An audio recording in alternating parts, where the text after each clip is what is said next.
At a national networking event, my cousin sneered, "Good workers are necessary, they make us leaders look good." Everyone smiled politely as I did too. Over 19 years, I took every opportunity to weaken his foundation from beneath. When bankruptcy came, the family's century-old trust was dissolved, and the estate bearing their name was sold and bulldozed. The next generation was advised by lawyers. It's better you tell people you're not related. I'm not the type to talk much at family events. I usually show up, shake hands, eat what's served, and keep my head down. That's how it's always been. Especially around my cousin Trevor. He's older than me by 6 years. Grew up with money, connections, and people calling him sir. Before he even learned how to tie his shoes. Me. My dad was a schoolteacher in Ohio. Married into the family. But we were always treated like the off-brand relatives. You know what I mean, invited to the weddings, but seated in the back. Remembered at Christmas but forgotten every other time. So when Trevor offered me a job right after college back in 2004, I took it. I needed work. And he needed loyal people. That's what he said. Turns out by loyal he meant quiet. Obedient. The kind of guy who says, "Yes, sir," and never gets in the way. And for a while, that's exactly who I was. The moment that changed everything came during a national networking event in Austin in the spring of 2005. I was 24. Wearing a second-hand suit, and trying not to sweat through it. Trevor was working the room, introducing himself as the fourth-generation Thayer. Like it was royalty. The Thayers owned a shipping and real estate empire that had been around for 100 years. I stood next to him, while he joked with some investors and business owners. One of them asked him how he keeps good talent around. Trevor smiled, took a slow sip of his drink and said, "Good workers are necessary, they make us leaders look good." Then he clapped me on the back and added, "Right, cuz?" Everyone laughed. I smiled too, but I felt my stomach twist. The way he said it, like I wasn't even a person. Just a background prop. Something to polish his shoes with. I didn't say anything then. I didn't argue. I didn't fight. But that night, alone in my cheap hotel room, I promised myself something. He would regret ever thinking I was beneath him. Let me be clear. I didn't start plotting his downfall that same week. It wasn't some grand evil plan from day one. But over time I realized I had something he didn't: patience. While Trevor was out taking victory laps and bragging to golf buddies about his worker bees, I stayed in the trenches. I learned everything. How the company worked. Where it didn't. Who really kept the gears turning.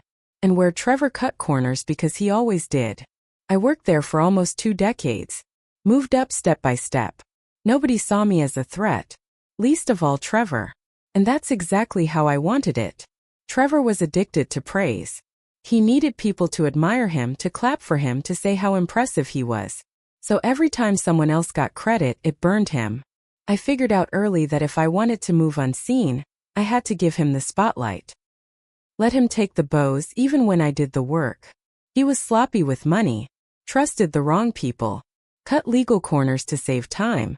And I documented everything. I saved emails. I made backups of contracts. I took notes during meetings. And I waited. By 2010, he took over full control of the Thayer Group after his father passed. That same year I started sabotaging quietly, carefully. Here's an example. The company wanted to expand into luxury housing developments. I found land that looked perfect on the surface, but I knew it had legal baggage, water contamination issues, tax complications, pending environmental reviews. Trevor, eager for a win, jumped on it. I encouraged it. I even helped write the pitch deck. When it all went sideways, he blamed the consultants. But I knew better. And so did the regulators I anonymously tipped off. From 2010 to 2017, I helped bleed the company from the inside. Slowly. Like a leak nobody noticed until it was too late. I worked with outside contractors who underbid the Thayers, got the contracts, and then exposed Trevor's failures through independent reviews. Reviews I helped write behind the scenes. I fed just enough information to the media, whispered to the right ears. Trevor still thought I was his loyal cousin. Only person I can really trust in this damn company. He said once during a golf trip. I smiled. Always got your back. The big collapse came in 2021. The Phoenix development was his crown jewel, a billion-dollar project meant to be his legacy. It was also the most rigged play I ever set up. Bad soil, inflated projections, phony permits, all things I helped push through. On paper it was perfect. On the ground it was a mess. Lawsuits hit. Investigations followed. Investors started pulling out. Creditors called in loans. Suddenly the family estate, the massive property in Northern Virginia with the Thayer name on every brick, was listed for sale. It sold to a tech company that wanted the land. They bulldozed it. Every stone, every statue, gone. That same year, the family trust was audited and shut down. Turned out Trevor had been siphoning funds. I made sure those records got into the right hands. The lawyers told the next generation, better to say you're not related. That's how far they fell. After the estate was sold and the trust shut down, I thought I'd feel more satisfied. But something kept gnawing at me. Trevor didn't know I did it. That was the one piece still missing. He still saw me as the unlucky cousin who stayed loyal even when everything around him crumbled. He still thought I was his one real supporter. That burned more than I expected. And then I got a call from his wife. Well, his ex-wife now. Her name was Celeste. She'd been married to Trevor for almost 15 years, but the collapse ruined that too. She reached out because she needed someone who knew how things really worked. That was how she put it. We met for coffee in Arlington. She looked tired. Not broken but stripped down. She told me Trevor was under investigation again, this time for misrepresenting assets during the bankruptcy. She also said he was spiraling, drinking more, talking to himself. And then she asked out of nowhere, "Did you do this to him?" I didn't answer. She didn't push. Instead, she said something I didn't expect. Good. That's when I realized something else. Trevor had hurt a lot more people than me. Celeste showed me emails, files, things he had hidden even from me. Some of them traced back to when his dad was still alive. Shady transfers, cash bribes to local inspectors, even threats to silence whistleblowers. He wasn't just arrogant. He was dirty. That opened a new door. I took what Celeste gave me and made a few more anonymous drops. This time to federal investigators. Within 6 months, new charges were filed. Fraud, tax evasion, wire transfers to shell companies and offshore accounts. And for the first time, Trevor started suspecting someone close. He called me late at night, drunk and paranoid. "You think they're gonna lock me up, man?" I didn't say anything. Then he asked, "It wasn't you, right?" I kept my voice steady. "Why would I do that?" He laughed nervously. Yeah.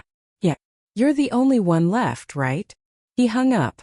I sat there in the dark, heart pounding. A few days later, someone tried to break into my apartment. Didn't get in.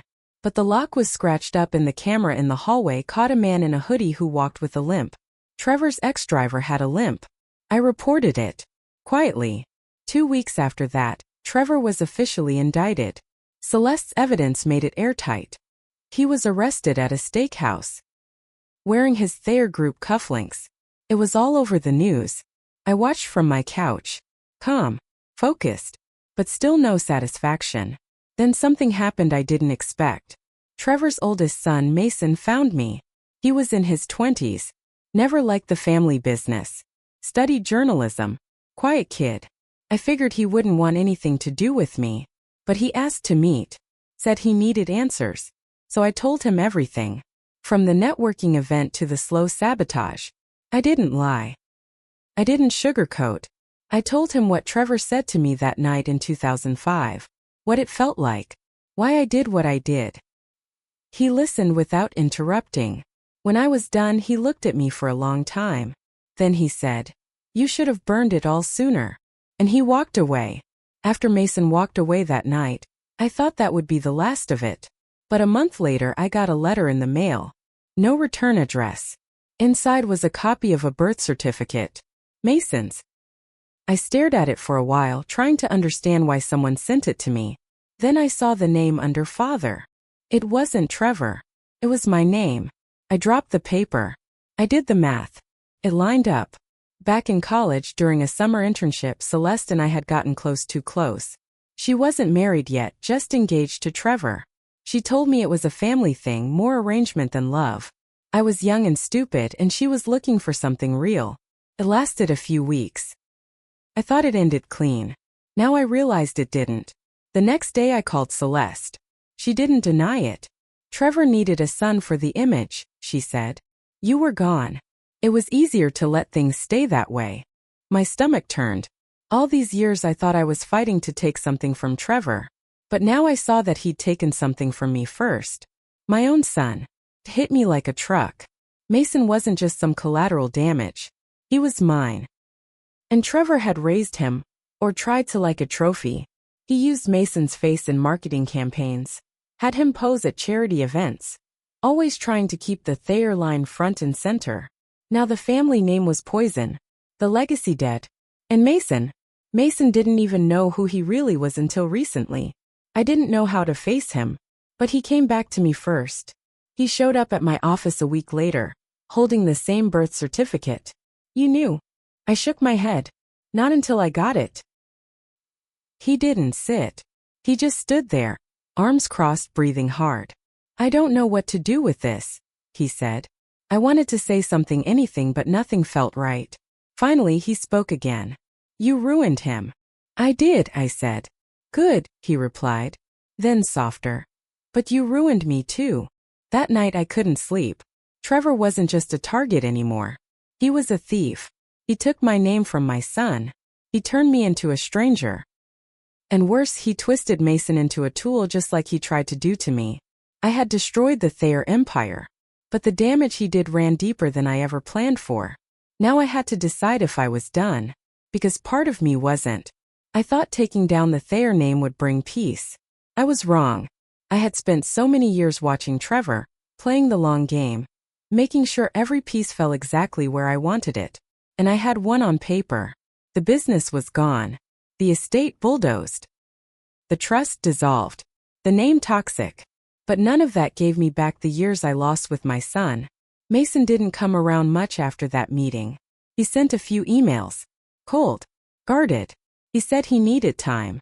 I respected that, even if it killed me. Then a month later I heard that Trevor was trying to make a deal. He was offering to give names people he bribed, business partners who laundered money, even judges who took favors. In return, he wanted leniency, probation instead of prison. I sat with that for a long time, letting it simmer. He was going to slide away again just like always. Blame others. Dodge the fall. No, he didn't get to walk. Not after what he did to me. Not after what he stole from Mason. So I made one final move. I sent an anonymous tip to the press. Inside the envelope were records from the early years of the Thayer group, the kind of files that tied Trevor's grandfather to organized crime, bootlegging, and money laundering. There were old bribes, shady property seizures, even reports of a man who disappeared after challenging the Thayers over stolen land. Some of those documents came from Celeste. Some I had pulled years ago and kept hidden, waiting for the right moment. I told the press that this wasn't just a fall from grace. This was the truth behind the Thayer name, what it always had been. And it exploded. It went viral. News channels ran specials. Old business partners turned on him. Politicians returned campaign donations. Even his legal team dropped him. And just like that, the plea deal disappeared. The feds moved forward with full charges. Trevor was sentenced to 14 years in federal prison. He tried to cry in court. Nobody cared. I was there. Mason came too. He didn't sit with me, but I saw him look over once. He didn't smile. Neither did I. A few weeks after the sentencing, I got a letter from Mason. He said he didn't know what kind of man I really was, not yet. But he knew who Trevor was now. And maybe that was enough for the moment.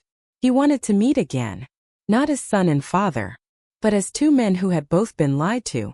That meeting happened in a quiet diner off Route 50. We sat for hours. Talked about life. About truth. About what revenge really costs. I told him everything. He didn't judge. At the end he said, "You hurt him worse than anyone ever could. But you hurt yourself too." And he was right. I spent 19 years trying to make Trevor feel small. And in the process I became smaller too. Now I'm older. The name Thayer means nothing anymore. The estate is gone. The company wiped from memory. No trust. No status. No legacy. Just dust. But there's one thing left. Mason. He doesn't call me Dad. Not yet. Maybe not ever. But we talk. And for now that's enough. Because revenge burns everything: the target, the bridge, and sometimes the one holding the match. But I made sure of one thing. Trevor Thayer will never walk with his head high again. He built his world on the backs of good workers. I was one of them. And I tore it all down from underneath. One careful move at a time.